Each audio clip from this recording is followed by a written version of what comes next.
Sanibona niwengane zakwethu ake nginibingelele ngiphinde nginamukele kupina kuphi-ke la kuzofinyelela khona le video wengane wethu ngambe uqala-ke ungena kule channel ngicela usubscribe. Ayiseke emhlabeni-ke imbongi ezakhele igama enkundleni zokuxhumana kube ukuthi-ke uScelo-ke Mpungose imbongi uvelelwe ingozi-ke yemoto-ke namhlanje ekuseni-ke ebheke emsebenzini. Lezi ndaba-ke ziqinisekiswe uyena-ke ubhuti wakhe enkundleni zokuxhumana. Kwenzeka lokhu nje ensukwini-ke ezisithupha ezedlule.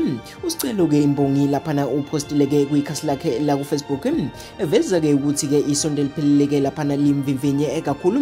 Uveze ukuthi-ke ngolesibili ebusuku-ke ngo-11-ke kuhamba ugesi wangenelwa-ke abantu-ke endlini-ke bakhahlela isicapha-ke bamkhomba ngesibhamu base bemthesela-ke yonke into-ke anayo. Wengenza kwethu-ke ilezi ndaba-ke ezibuhlungu esithe sakuthola zona sengathi-ke bangatutuzeka laphana-ke emndenini-ke waka Mpungose. Mina sengiphuma njalo-ke ngiyintatheli-ke yaku YouTube.